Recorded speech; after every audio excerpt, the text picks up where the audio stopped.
Lucille Rimbert, bonjour. Bonjour. On est à la veille de la 31e édition de Chalon dans la rue et vous êtes la présidente de la Fédération nationale des arts de la rue.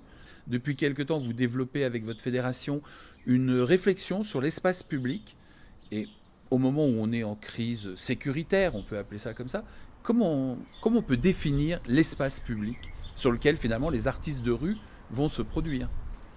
Alors, l'espace public, c'est vrai que c'est un terme qui est très souvent employé et qu'est-ce qu'on peut y mettre dedans? Il y a plusieurs définitions. En fait, nous, on se rapproche plutôt de la définition d'Habermas qui est en gros l'espace où il y a un maximum de potentiel de rencontre. En fait, l'espace public, c'est le creux entre deux bâtis et c'est pas un entre-deux négligeable, c'est tout autant un chemin qu'aussi un salon dont il faut prendre soin, c'est un espace symbolique, c'est un espace physique, c'est un espace démocratique. Et nous, on l'investit avec nos armes qui sont les armes de l'imaginaire et de l'imagination pour en faire une agora festive, où bien évidemment il y a des rencontres entre des artistes et des habitants. Et puis il y a le lien avec le public. Pour la fédération, c'est important d'être présent sur Chalon dans la rue, d'aller aussi à la rencontre du public et pas seulement des compagnies et des artistes. Alors oui, forcément, en fait, la fédération, on cherche à faire connaître et reconnaître la création artistique dans l'espace public, les arts de la rue. Donc, faire connaître, forcément, c'est tout le monde, tous les citoyens, au-delà du terme public, ce sont tous les citoyens. Donc, oui, sur Chalon dans la rue, la fédération est présente avec une permanence pour échanger ensemble. Et il y a des rendez-vous, dont la Boum de la Fédé, qui est le vendredi soir, Pastille 1, dans le collectif Dré dans le Pendu, dans le collectif des Alpes, où là, tout le monde, bien évidemment, est présent et peut se rencontrer. Il y a également, tout au long de l'année, des événements, par exemple les années précédentes, Rue Libre, qui est la journée internationale de la libre expression dans l'espace public partout en France, qui permet aussi d'être dans la rue pour en parler, et que c'est une des actions que mène la Fédé. Et il y en a d'autres tout au long de l'année, bien évidemment. Ne nous privons pas à chaque fois de se rencontrer. Alors, on sait qu'on est dans une période sécuritaire, on sait que c'est dans la tête de tous les politiques, ou du moins d'une grande partie des politiques, du public aussi, qui finalement finit par s'interroger, est-ce que c'est dangereux d'aller dans la rue faire la fête avec les autres, d'aller voir un spectacle? Pour vous, est-ce que cette année qu'on vient de vivre, c'est une année difficile dans le dialogue avec les pouvoirs publics pour pouvoir préparer justement ces moments festifs, de festival, artistiques, de partage? Alors, il n'y a pas de réglementation normative pour organiser un événement dans l'espace public. Donc à chaque fois, en fait, nous, on cherche à être dans l'équilibre entre artistique, sécurité et habitants sur le rapport au territoire. Comment on fait autrement la ville, mais sans empêcher tous les autres services publics, la circulation des pompiers, le ravitaillement des commerces locaux.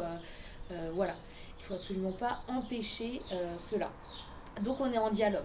Mais on est en dialogue à chaque fois avec les garants de l'autorité de l'ordre public.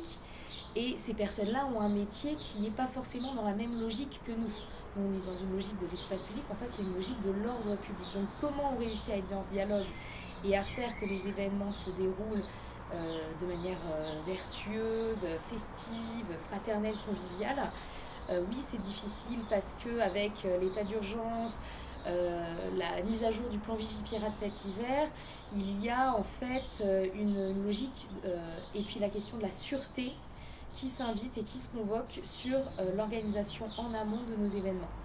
Donc là où il y a difficulté, c'est lorsque en face, on est dans des logiques de fan zone, c'est-à-dire de parquage volontaire avec des barrières reliées entre elles et des entreprises privées de sécurité qui fouillent les personnes.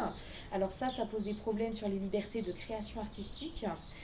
Lorsqu'on fait des repérages et on sélectionne certains lieux parce qu'ils sont intéressants sur les points de vue qu'on va donner dans la ville, ça c'est compliqué quand après, suite à ces repérages, on arrive et puis en fait t'as des barrières. Donc comment tu fais? Tu dois reconfigurer tes outils de jeu, tes outils dramaturgiques ou les lieux dans lesquels la proposition artistique s'inscrit, les perspectives que tu donnes à voir. Les déambulations, des fois, sont rapatriées dans des cours, dans des espaces fermés, donc déconnectés du rapport à la ville, et la capacité à pouvoir mélanger des publics convoqués et non convoqués. On est aussi sur les libertés de programmation et de diffusion artistique avec des périmètres de jeu qui se réduisent, des espaces de jeu, des places de marché qui peuvent accueillir des grandes formes et bien, qui sont interdites ou en tout cas qui ne sont plus possibles, en tout cas a priori, pour accueillir des propositions artistiques.